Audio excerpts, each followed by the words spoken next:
over 23,000 people have crossed the Channel and come into the UK either at Dover or along the nearby beaches in small boats since the beginning of 2021, and over 33,000 have done so since 2018.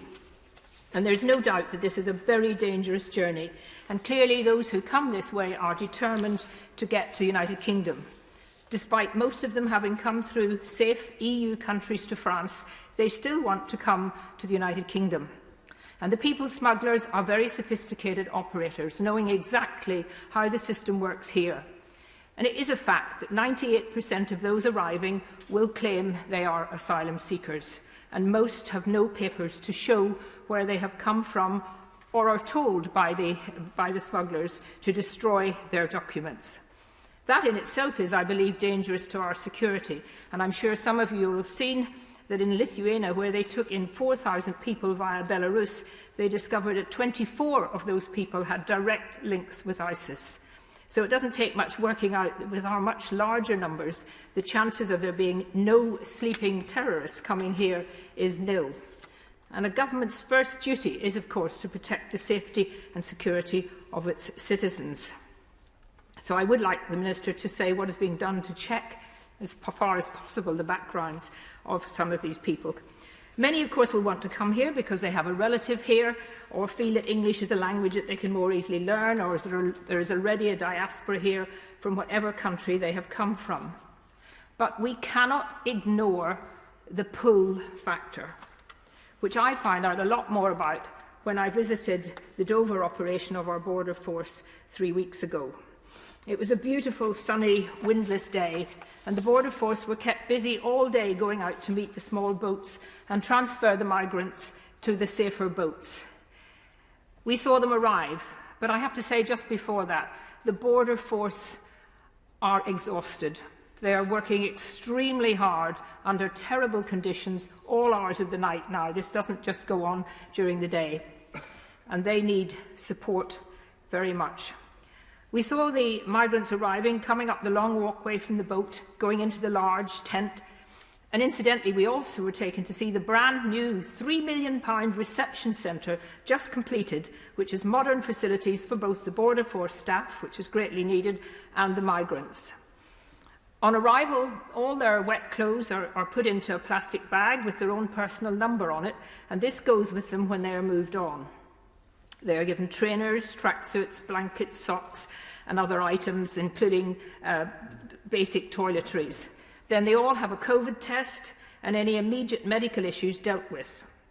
Each boat usually had one family or one child on it, and Border Force told us that this is a deliberate policy from the smugglers. But 99% of the 800 or so who arrived the day we visited were young, single men.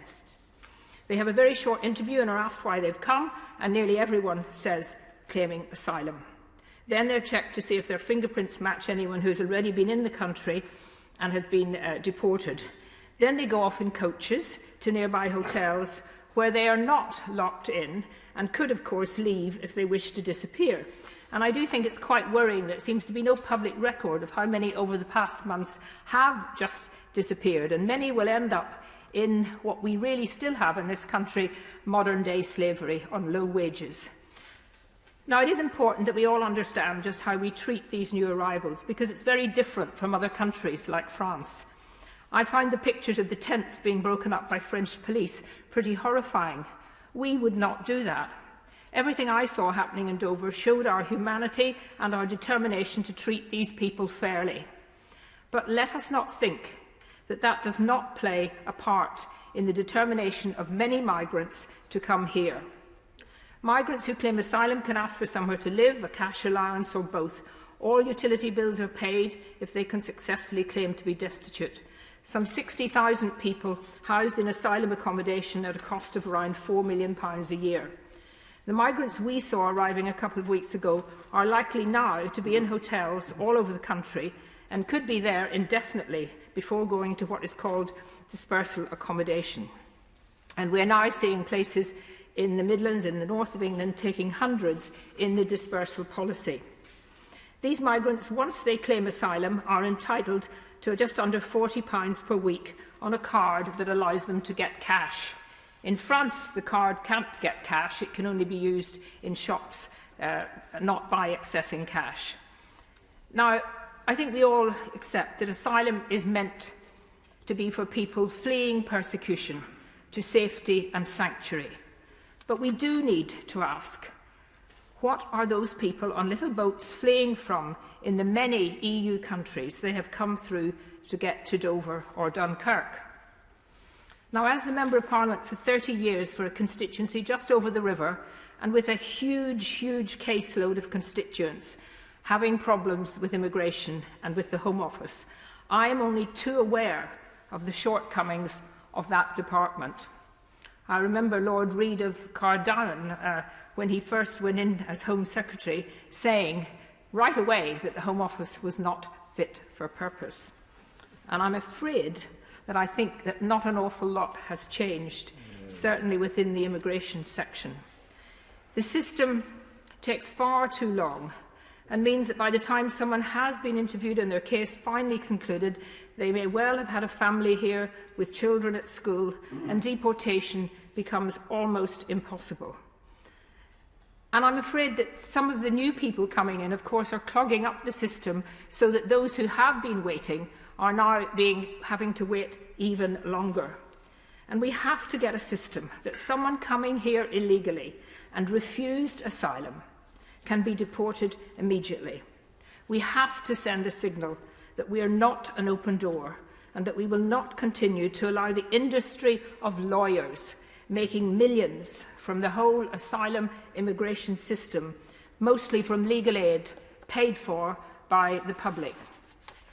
Now, I'm looking forward, although I'm sure many of your Lordship's House are not looking forward, but I'm looking forward to the Nationality and Borders Bill coming here, which has elements in it designed to stop the abuse of, for example, convicted violent criminals not being able to be deported because someone interprets the Human Rights Act in a way that allows them to stay.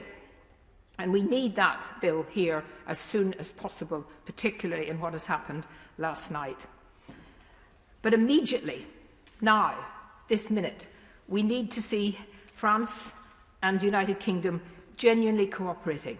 We need to see France allowing British police and security to work with the French police on their beaches. Clearly, the French police are sometimes standing back and simply allowing the boats to be launched in front of their patrols. And yet we have paid millions to the French. And I really don't know what it's being spent on, but I'm sure the Minister does. It's interesting to note, of course, and we should know, by the way, how that money is being spent, what it's actually being spent on, and whether it is value for money. It's very interesting that the European Union is defending the Polish border from those trying to come in from Belarus. So I do believe that the EU has a responsibility here to do more in the rest of their member states. For too long, the mainstream media, with a few exceptions, have tried to ignore the issue.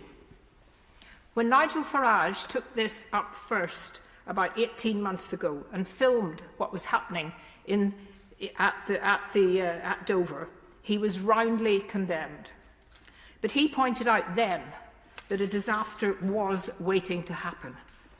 If more had been done then, and the allegations of racism made against anyone who dared to speak out, we might not have seen this loss of life.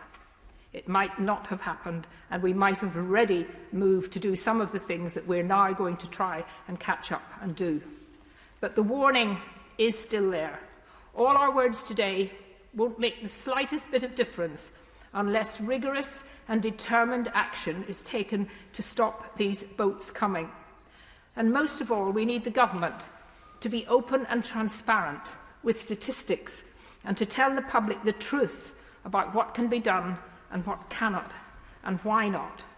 And the pandering to those who do not believe in borders must stop.